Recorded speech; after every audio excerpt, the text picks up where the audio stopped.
Okay, so good morning. Today's daf is Bava Metziah daf chet. We are at the top of daf chet Amud Aleph. Let me share my screen and we will get started. 8A. You should be on the right page. Okay, so the Gemara has learned a variety of lessons from the opening Mishnah of Bava Metziah. And now Rami Bar Chama is going to offer another lesson, and we're going to pick up again on the 7th line of Daf Chet Amud Aleph. So near the end of the line, it says Amar Rami Bar Chama. So Amar Rami Bar Chama, Zoso Meris. We can learn from our Mishnah. This is saying Hamagbia Metziah Lechavero Kana Chavero, that if I lift something up and I have in mind, let's say this mug, was Hefker, or nobody owned it, and I lift it up and I say I'm taking possession of this for Stan, it belongs to Stan. The Isal Kadaitach Lo Kanachavero, because if you were to tell me that when I pick it up, Stan is not able to acquire it, Te'asezu Kamisha Munachas Al Gabi Karka. Well, then when it's you have to I'm going to explain it as is sort of understood, even though the words themselves are a little confusing. It's as if in the Mishnah's case, it's as if when you pick something up, remember the case of the Mishnah is two people pick up a piece of clothing, a talus. And I say it's all mine, you say it's all yours. That's the first case in our Mishnah, and that's what we assume we're talking. But the point is that if I pick it up and you're holding the other end that I'm not holding, it's as if to me it's still on the ground, which means that I haven't picked up the entire garment, which means that if I thought that if I try to make it mine and the other half of the garment is on the ground, well, I can't make a kinyan on that half that's on the ground. So teasezo kimisha munachas al gabi karka. So the other half that the other person is holding when I grab my piece and he's grabbing his piece, it's as if it's lying on the ground. Vizu kamisha munachas al gabi karka. And then for my half, when it comes to the other person, it's as if my half is lying on the ground. And as a result, because neither of us have thereby picked up the entire thing, lo yikna, lo zeh, below zeh, neither of them should acquire anything. So it must be that each of us, when we pick up the garment, are having in mind, listen, I know that the other guy's going to have his half because he picked it up at the same time as me. And so as a result, I'm going to say that it's him. And therefore, kana chavero. And as a result, he's going to acquire it. Now, you may be asking the most obvious question, and that is, if I'm picking it up and saying that it's all mine, how could it possibly be that I am having you in mind that you should be Kona your half? That doesn't make any sense. And you're absolutely right. And we will get there eventually. But let's take a look at Rashi, because Rashi does really help here and give us the framework. The Zosomeris, the top line in Rashi, near the end of the line, Masnisin, in our Mishnah, Tikitani Shnayim Shehigbia Metziah Kanua V'Yachloku, where we say that two people picked up something that they found, and it's going to be divided. Ukishimagbiya Magbiya Ladashiyikna Bachavero Chetzya. It must be that we each picked it up with the intention that the other person would acquire half of it.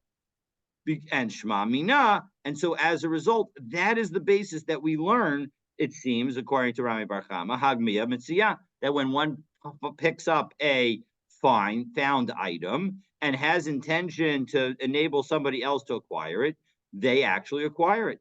Ulikameh, and as we go forward in the Gemara, Parech Diyuka de Rami Bar Chama Mehecha Me'ezo Bava Mishnah Seinu Hulam Adkain. We're going to ask in the Gemara which case is this from, because it's very confusing to say that it's from the first case in the Mishnah, because in that case, both of the people are claiming that the entire thing belongs to them. So we're going to see that shortly. But before we get there, isn't this? It would seem at first glance that this might be a case. Adam zocha shelo b'fanav. When we give someone, we're correct. giving That's someone, and exactly the therefore, concept that's being but we raised. don't want, but we don't want the other person to be zocha in front of it. We want it for ourselves. Correct, exactly. 100%. That if we were talking about the first case of our Mishnah, then it wouldn't make any sense to say Rami Bar Chama, because you're exactly right. That's exactly the question that the Gemara is going to ask. And we're going to, so, and so we'll get there in a moment. But before we do, Rava is going to disagree with him. So again, and you're absolutely right, that the concept that Rami Bar Chama is trying to take away from our Mishnah is the concept of Zochin Adam Shelo B'fanav, that you can make an acquisition on behalf of somebody, even without their knowledge, even without being appointed their agent, because it is something good for them. And that's and you're able to do that. And so that is the concept that we're trying to derive from our Mishnah. And Rami Bar Chama says we can derive it, and Rava says we cannot. So Amar Rava la'olam ein malach. Really, I'm going to tell you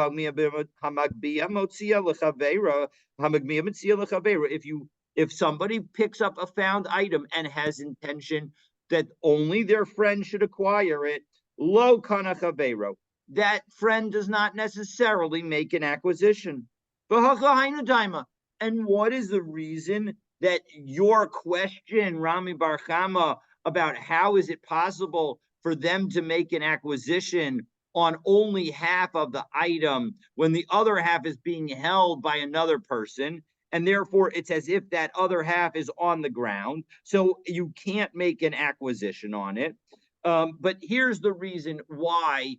In that case, you're absolutely right that in the case of our Mishnah, when you pick it up, you're acquiring it both for yourself and for somebody else. Because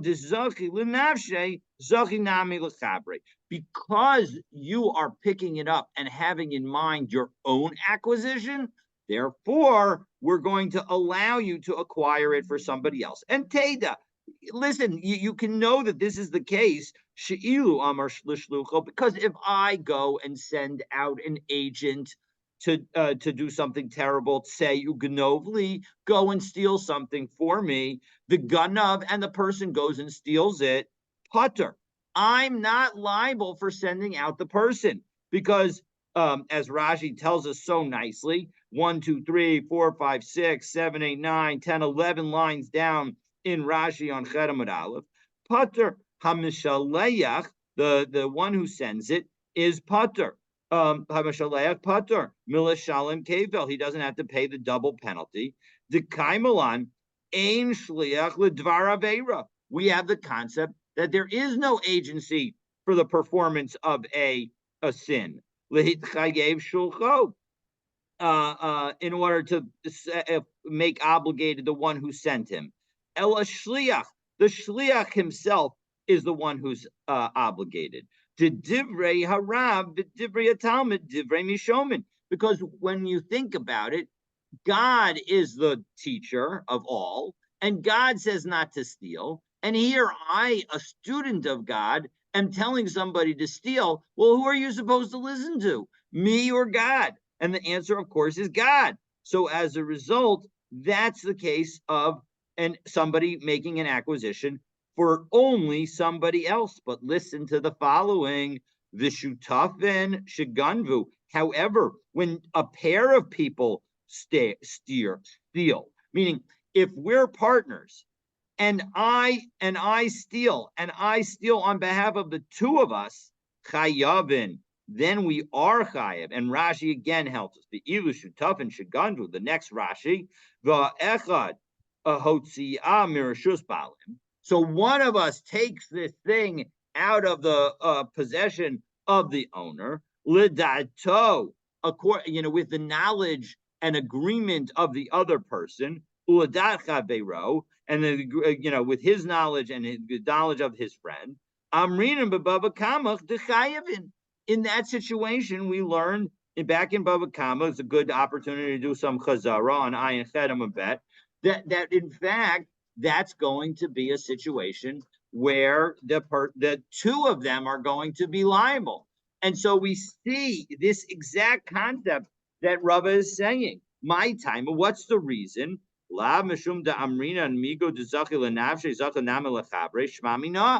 That in fact, the reason that the person, when they steal as partners, he's going to be the other partner is going to be liable, because once the person is making acquisition for himself, we allow him to also make the acquisition on behalf of his friend. And so as a result, in that situation, we can on some level have an aspect of shlich yesh shliach ledvar avera when you're partners. So Amar Rava Hasha de Amras Amrinan Migu. Now that we said that we have this concept of sins, if a deaf mute person and somebody who has the full capabilities lift a found object at the same time, because the deaf mute made an acquisition, the capable person made an acquisition. Now, it's important to note that according to the Torah, a deaf mute is unable to make an acquisition, but the rabbis allow a deaf mute to make an acquisition, and we'll see why, because we don't want them to fight about things. So as a result, we're going to say that it's good rabbinically. But now when we have this situation where a capable person and the deaf mute are picking up the item, and the capable person has intentions to pick up for himself and on that other half for the other person, but the deaf mute, he doesn't have intentions. He doesn't. His intentions are invalid because he's a deaf mute. So Bishlam Acherish Kana, it makes we can understand why. So we're challenging Rava's question. How come Rava is saying that this deaf mute can make that both parties can make an acquisition? Because it makes sense that the deaf mute makes an acquisition to kamak balei ben das, because somebody who has the ability to have knowledge, who the person who's capable the pikeach is able to lift the item for him. Ela pikeach b'mai kana, but with the one who is capable, how is he making an acquisition? He doesn't have full picking up of the item, because the other person is holding it at the same time. And so as a result, it's like that other half is on the ground and he can't really make any kind of acquisition on the item. So Ella Ema Cherish Kana Pikach Lo Kana. No, what Rava meant to say is actually the deaf mute acquires it, but the person who's capable does not. Well, 1 second. In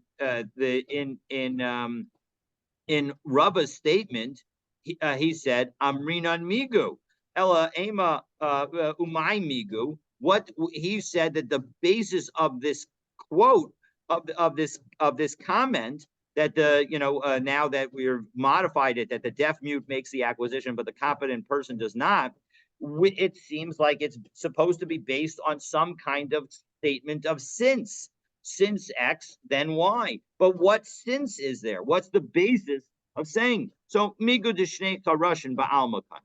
That since when you have two deaf mute people picking up an item at the same time, we allow them both to acquire the object. So too, when the deaf mute acquires it with a capable person, we'll allow the deaf mute to acquire the item as well.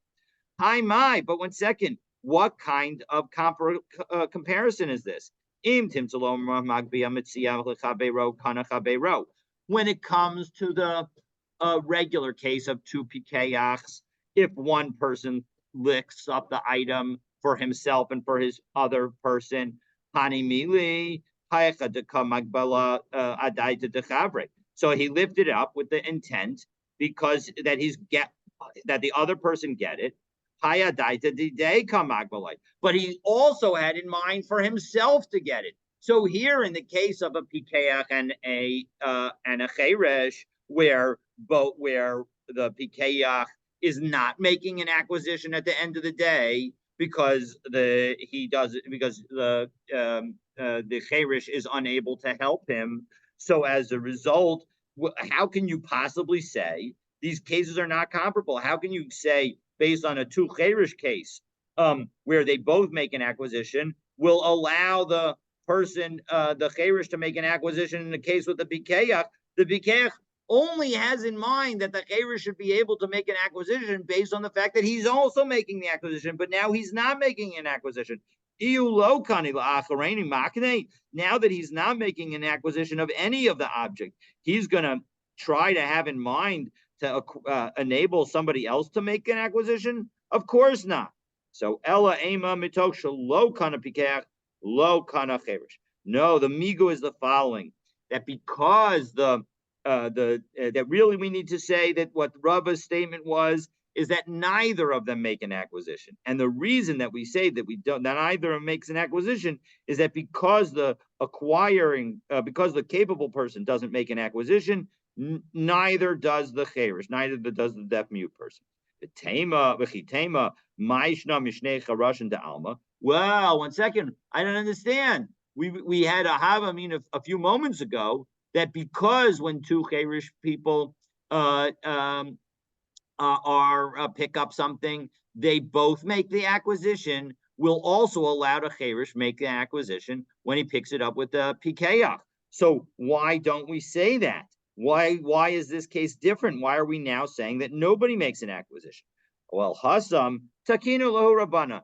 In the case where two people are both a cherish, so then it makes sense the rabbis made a special rule, delo asi in suye, because we didn't want them to get into fights. But Hacha, Meimar Amar Pikech Lo Kani, Va'ana Ana Ikne. Well, in that case, the deaf mute will think for himself and realize, listen, the other guy's not making an acquisition at all. How could I make an acquisition? So if the other person who's capable doesn't get any piece of this object, I shouldn't expect to get any of the object either. And as a result, it's not unreasonable. So we originally thought Rava was saying that both people make an acquisition. We then tried and said that no, maybe it's only one of them makes an acquisition. And in the end, we say no, neither of them make the acquisition. And now we come to the question that we mentioned at the very beginning of the shiur. We mentioned that how in the world does Rami Bar Chama derive this lesson, given, again, Rami Bar Chama's lesson is that when I pick something up, I can have somebody else in mind. And he says that he learns it from our Mishnah.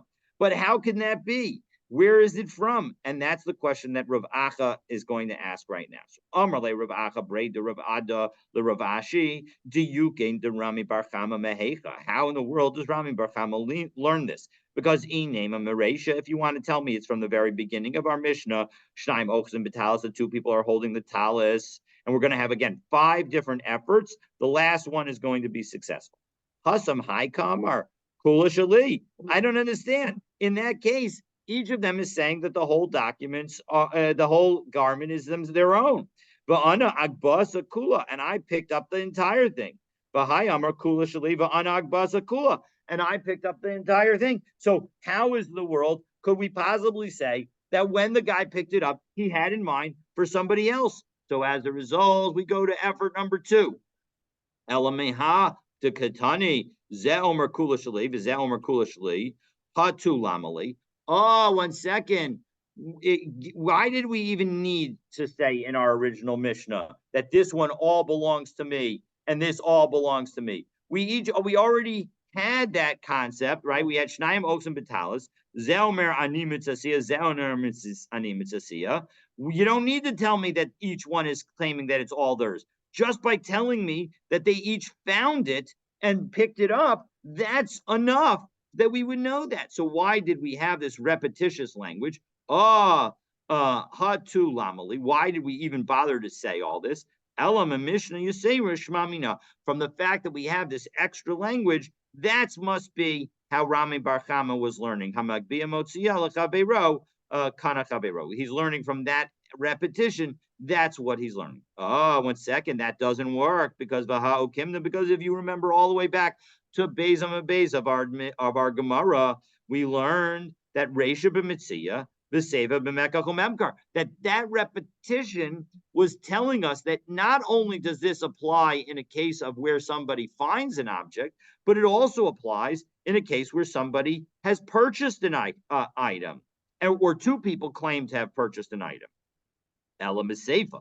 All right, so let's move a little bit later in the Mishnah where it says Ze Omer Kula Shali, Ze Omer Chetzia Shali, and one person says it's all mine, one person says it's half mine. Hatu Lamali. Why do I need to even bother with it? Meaning the same principle of the one saying all and one saying half is applied, that we apply the basically the same principle as to the case where both are saying that it's all theirs. So Ella Mishnah Yisei Rishmamina. So again, the fact that it didn't need to tell us this, and it taught us it anyway, it teaches us the extra concept of that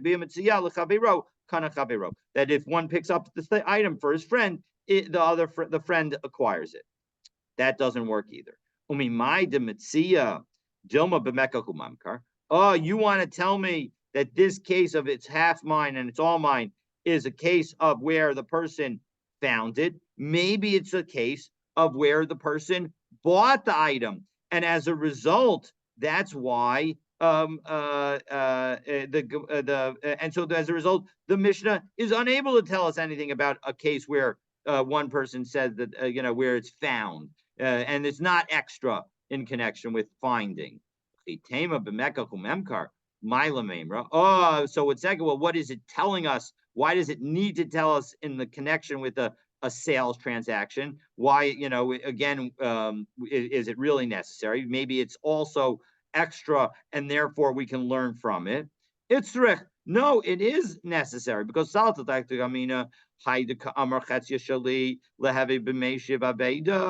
when I say, because I might have thought that if the person says it's half mine, the rest of it should be considered like returning a lost object, uli pater, and as a result, he should be exempt from swearing.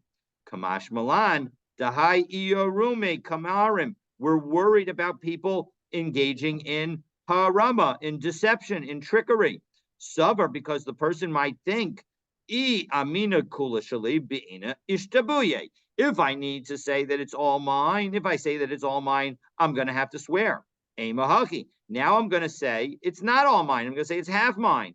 The ahabe and I'll be treated like one who returned a lost object. And as a result, I'll be exempt from swearing. So as a result, that's why our Mishnah needed to tell us this rule, and therefore you cannot use it to tell us Rami Bar Chama's ruling. All right, so that's effort number 3. So now we go to effort number 4. Elameha Hayushnayim Rochvin Al Gabi Behema. We had the case in our Mishnah of two people riding an animal. Hatulamali. Why did I need to bother with that case? After all, it's really the same principle as two people holding a garment. Ella Mishnah Yiserish Mamina. So again, we learn it from the extra language in our Mishnah. Hamagbia Motzia L'chabero Kanachabero. That when I lift something up and have in mind somebody else, then it's an acquisition. It's a valid acquisition.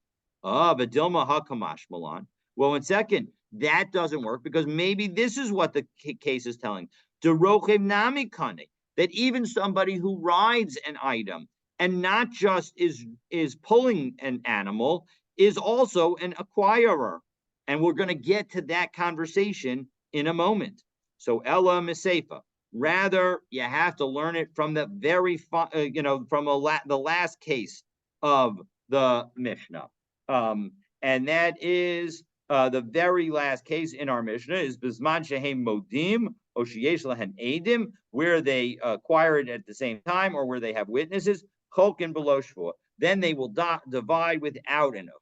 So Bizman Shehem Modim or Sheyesh Lahen Edim, Cholkin below Shvua, B'mai. Now, what kind of situation is that? Because even if we're talking about a purchase, this doesn't. You don't need to tell me that of course, if they both if they agree and they have witnesses to the nature of the transaction, everybody knows that you don't need any kind of oath in that situation. So Ela lab Metziah.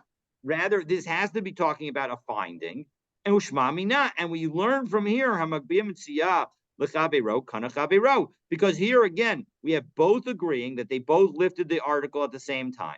And again, if I had in mind to lift the whole thing, even and I know that we lifted it at the same time, I've acquired nothing because the other half was on the ground when I lifted it because you were holding it. And but only if I acquire it having you in mind does this work, Virub. And so that's why this transaction works. And Rava says, yes, you're absolutely right, Rami Bar Chama, that in fact, in this situation, that's what happens. Each of the finders in this last case of our Mishnah, in the last case of the Mishnah, each of the finders has in mind the other person. And however, the situation is different. Rava Amar Lach, Migu that the reason that it works, that I can pick it up and have you in mind, is because I also have myself in mind and I am also successful in my own acquisition. And because I'm successful in my own acquisition, will allow me to be successful on behalf of somebody else. However, you cannot, in fact, learn from this Mishnah the concept of that somebody who lists something with somebody else in mind, and only for that other person in mind, that other person acquires the whole thing. So that is the discussion between Rami Bar Chama and Rava, and now we move on to two people riding the animal. That was the next case in our Mishnah, and we're going to bring a discussion that will end up using that case as a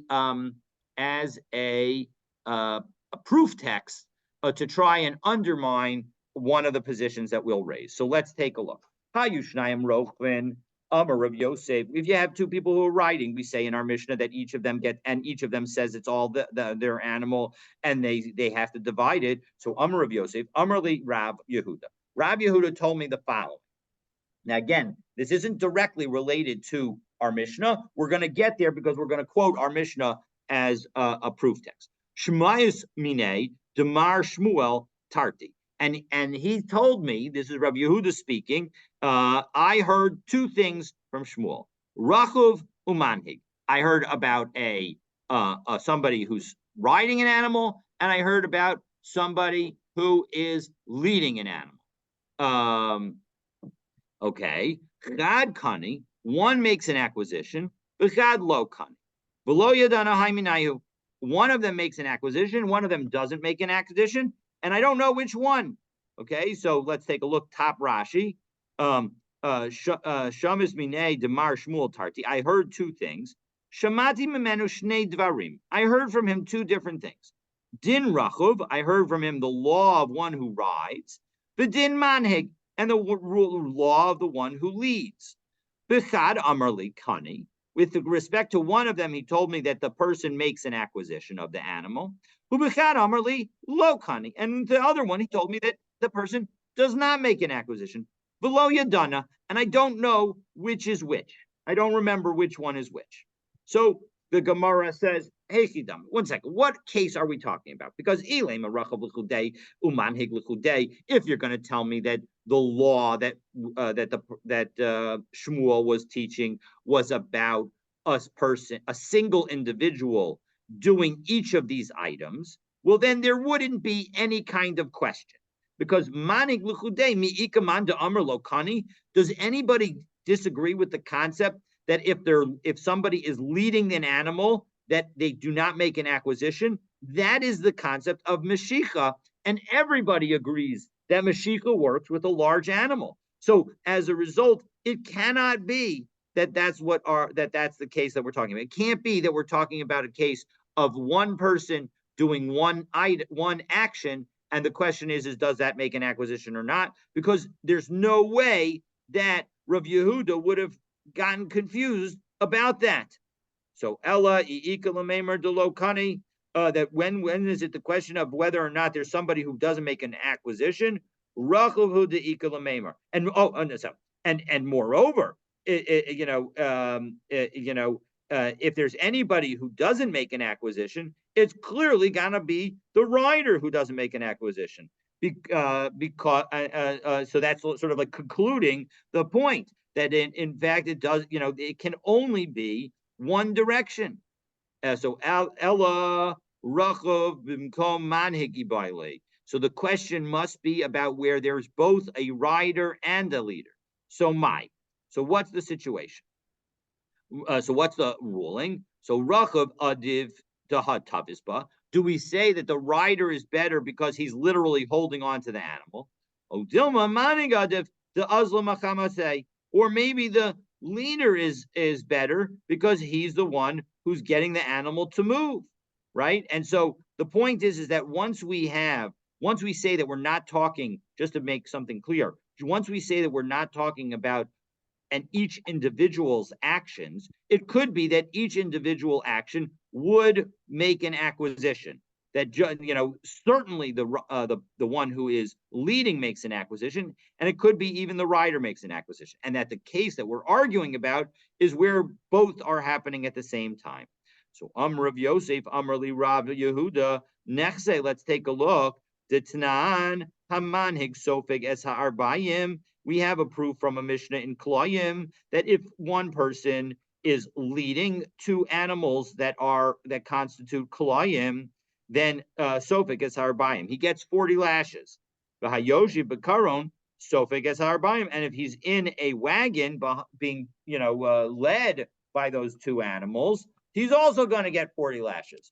Rabbi Meir poter at Hayoshi b'karon. Rabbi Meir says that we are going to exempt the one in the wagon. Shmuel. And by the way, know that Shmuel reverses the two opinions of the Tanakama and Rabbi Meir. And he's the one who says that actually it's the Chachamim who say that the one who's sitting in a wagon is exempt. So Shma Mina. So doesn't this show Rachav L'chudei Lo Kani? Maybe riding alone is not an acquisition. Maybe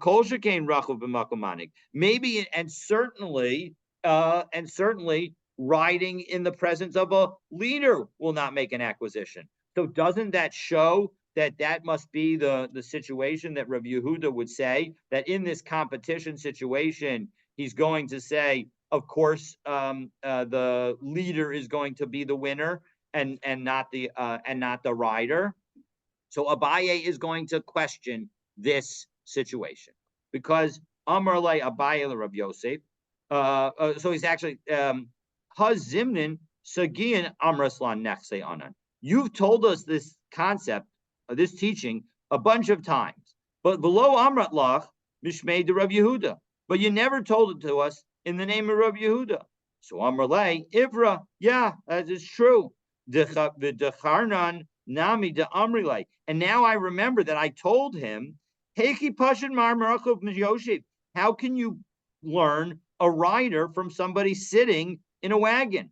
Yoshev lo tofis b'moseira. The person who's sitting in the wagon, he's unable to hold the bridle. That's the part that covers the horse's mouth and lets you lead the animal. So v'amerli, and Rav Yehuda responded, Rab Shmuel to Amri Tarvayu Moseira lo kani. The Rab and Shmuel both agree that a bridle alone does not create an acquisition. So that just holding the bridle, as opposed to leading with the bridle, holding a bridle does not make an acquisition. So that shows that it doesn't make a difference that the rider's holding the bridle. And so as a result, you can learn a rider from somebody sitting in the wagon. All right. So that was one way that the conversation may have happened. Ikadamri, there are those who say that the conversation went a little different. So Amr le Abaye Rav Yosef. Abaye said to Rav Yosef, he didn't talk about how it was taught in the beginning. He effectively asked the question that Rav Yosef notes that he remembered in the first teaching. Hechi Pashat Mar Rachav Miyosef. How can you learn a rider from somebody sitting? Yosef lo tofus b'moseira. The rider doesn't hold on to the bridle. Rachav tofus b'moseira. But the rider does hold the bridle. So Amrle Hachi Tana Idi. This is what Idi taught. Moseira lo kani. So now, rather than having it being taught by Rab and Shmuel, Rav Yosef is remembering that there's a brisa that Edie taught that it says that a bridle does not make an acquisition. Itmar Nami, again, another teaching in connection with this. Amar Rabbi Chelbo, Amar Rav Huna, Mosera, Mechabero Kana, B'Metziah, V'Nichsei Hager, Lo Kani. When it comes to grabbing the bridle, and again, not without even leading the animal, just grabbing the bridle, that is not going to make an acquisition. That is going to make an acquisition when Mechabero Kana, when you take the bridle from somebody else. So if I give you the reins of my horse and I'm enabling you to make the acquisition, then either as a gift or I sold it to you, when you take those reins, you take ownership. However, b'mitziah, hager lokan.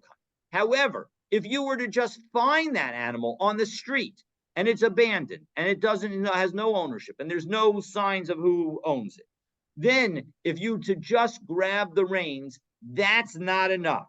Whether it's something that you were to find or something that a convert who dies without heirs, so that you were to try and acquire from the estate, that would not make an acquisition because, again, you need to transfer it from hand to hand. So my lashon Mosera, where does this language of Mosera come from? Amarava, Idi asbarali. Idi explained it to me. Adam hamoser davar lechabero. It's a person transferring. A moser, is one who gives something over. So somebody who transfers an object to his fellow. And because this bridle is capable of transferring the animal from one to another, so that's why we're going to call it a mosera. Now, it makes sense that you can acquire it from somebody else to come masar lechavre because the other person actually gave it to him. Who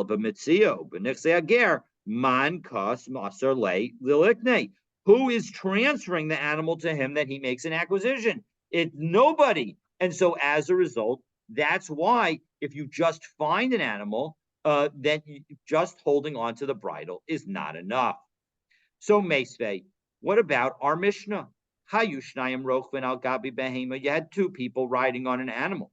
Mani, whose view is this? Because remember, in that Mishnah that we just cited, again we switched according to Shmuel. We switched the viewpoints.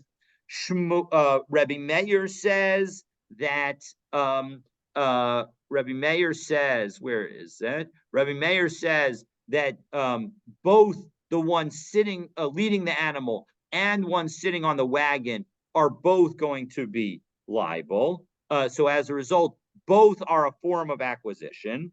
Whereas the rabbi said that only leading the animal is making an acquisition. So Elam, Rabbi Meir, Hashta Yoshev Kani Rachel Boy. We already know that someone who's sitting on a wagon makes an acquisition. So then, of course, somebody who's riding makes an acquisition. So there's no inconsistency between our Mishnah and the Mishnah over there in Klayim. But it's obvious. Why would our Mishnah need to give us the ruling?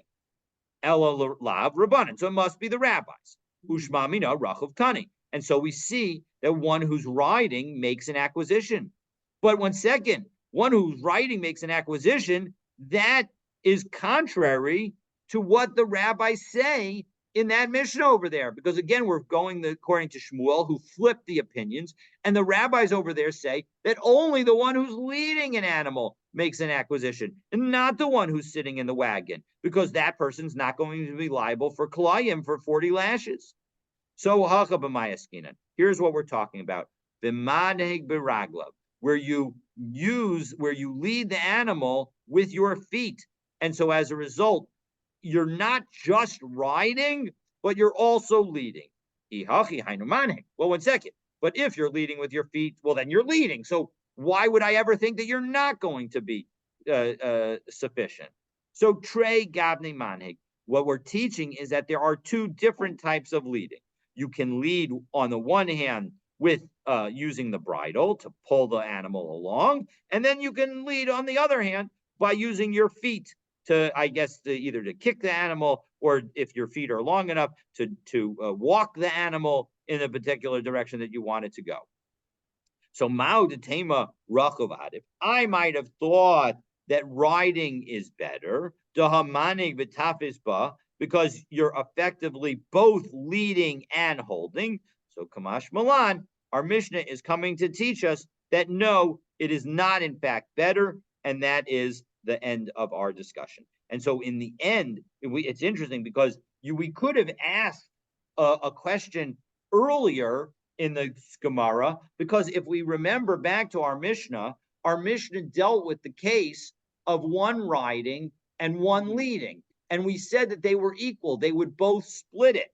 And so we could have used that case all the way back at the beginning to say, hey, how can you say, Shmuel, that in this case of conflict, we have a situation? Doesn't this show that our Mishnah says that that both make an acquisition, both the rider and the leader? And in the end, our answer is that the rider is also leading with his legs. And so as a result, both of them are leaders. And the end result of our Mishnah is that we treat them both equally. Now, we are not yet done with Rav Yehuda and his lesson. We're going to still continue to try and prove or disprove Rav Yehuda's claim that riding does not constitute a kinyan. But for those efforts, stay tuned for tomorrow's daf. But in the end, is he still making a distinction here? Or I'm not sure who, between riding and simply sitting in the wagon behind the animal? In the end, we do not make that distinction, because if all you're doing is riding, meaning if you're just sitting on the animal, not leading it with your legs, not leading with your feet, then we have in the end treated riding and sitting in the wagon equally, because we've said that holding the bridle is not considered anything when you're not being given the bridle by somebody else. And so as a result, there's no difference between sitting in the wagon and sitting on the animal. However, and again, of course, it's a very big however, if you're sitting on the animal and you're using your legs to lead the animal, you're using your feet to lead the animal, well, then that's considered leading. And that's considered equal to leading the animal while holding and pulling the bridle. But there is Stirrups had not been invented yet. Bridles had not been invented yet?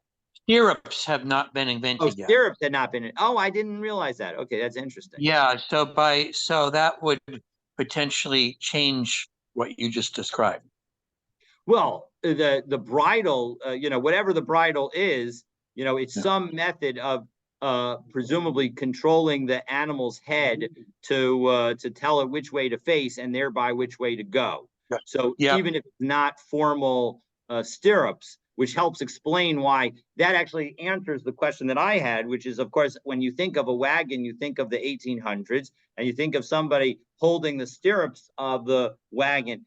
Presumably, that's what you're saying didn't exist back then. And so as a result, you would have needed somebody leading the animal at the front to tell it which way to go. Otherwise, it would just go straight, I guess.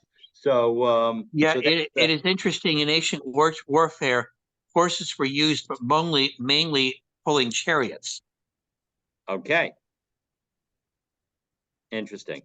When they talk about Pharaoh's horses, they were pulling chariots. And so, how did the chariot direct the horse? Well, there would be like a bridle along the horse to. So the chariot driver was a skilled occupation. Got it. Or see the movie Ben-Hur and the chariot. Got it. That's what you said. Right, I got myself confused. Yes, stirrups of the feet thing. See the movie the chariot race scene in the movie Ben-Hur. Yes, exactly. So they did have those things. Okay. Well, we'll pick up. Ken, did I answer your question? But if the person is riding the animal, if in order for the animal to move, he has to direct the animal in some measure. But if a person's simply sitting in the wagon, he's passive. Someone else is directing the wagon, right? Well, not necessarily, but Could be. he has the reins, right? The question is whether, I don't know whether reins were invented, but if reins were invented, presumably, so then the person in the wagon might have reins. But the bottom line is that in the end, unless you're leading with your feet, the animal while riding and sitting in the wagon are considered equivalent.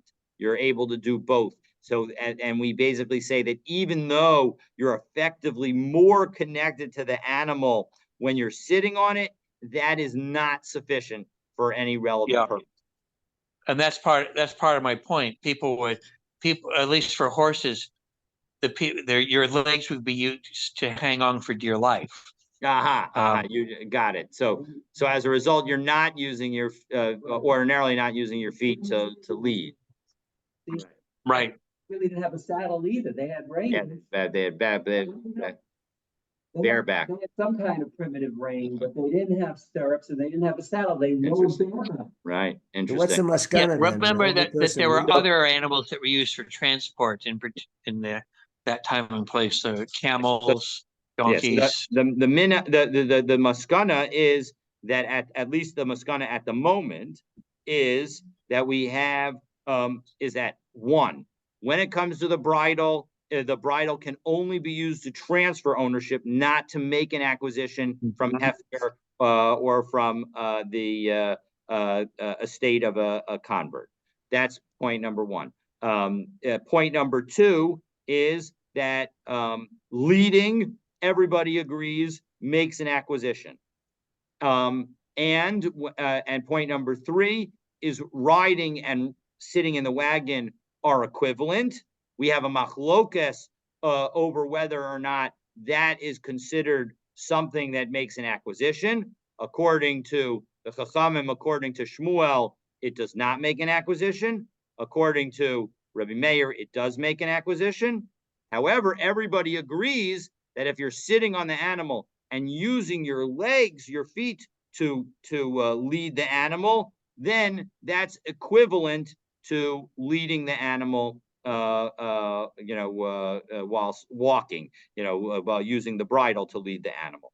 So those are the various maskanas and where we are holding on each of these points at the moment. And again, we're going to try and continue to prove whether or not riding alone constitutes a valid kinyan. So they agree that if everyone agrees that if they're riding the animal using the feet, it would be an acquisition. If you're riding the animal and using your feet to lead the animal, that would be an acquisition. That's where we are at the moment. But does everyone agree that if one is sitting in the wagon is an acquisition? No. No. That is like sitting on the animal, and that's the machlokas between Rabbi Meir and the Chachamim. According to Rav Yosef, according to Shmuel, Rabbi Meir says that they both make an acquisition, and the Chachamim only make an acquisition if you're pulling the animal. And according to the original way that the Mishnah was taught, the Chachamim say you make an acquisition in both forms, whereas Rabbi Meir says you only make an acquisition by leading the animal. Or using the feet. Well, yes, using your feet is a method of leading the animal. So it's got to be a leading of the animal. So if you're riding the animal and leading it with your feet, that's considered leading the animal also. And that there are two different forms of leading the animal. Tell me, why is it that if you find the animal in the field and it's considered hefker, why can't one say that the owner is mityayish? And someone who finds it, if finds a hefker and the owner's mityayish, he would acquire the animal or any object. You're absolutely right. You can. It's just not sufficient to hold the bridle. You have to use the bridle to drag the animal. If you don't use the bridle to drag the animal and you just lift the reins, so to speak, that's not going to be sufficient. That's what we're learning. That's why the bridle is called a Mosera, because you can only use it to make an acquisition if it's from somebody else. You obviously 30 more seconds and you lead the animal a few feet, and now you've made an acquisition on the animal. But in those few seconds, if somebody else jumps on the animal and rides it away, you have not made an acquisition on that animal. And so as a result, you would lose in that case. So I misspoke. Stirrups did exist, but they did not exist in the Middle East. Ah, okay. They were used in China during the time of the Amoraim, but they had not made it to the Middle East or Europe yet. Okay, another area in which the China was or Asia was ahead of Western Europe. Oh golly, the Chinese invented the compass. They invented paper. I know. That's why I said another area. Powder. They invented block. They invented printing. All right. Yeah. Exactly. They did a lot. All right. Have a great day. Looking forward to continuing to learn tomorrow. Be well. Bye-bye, everybody. Bye-bye.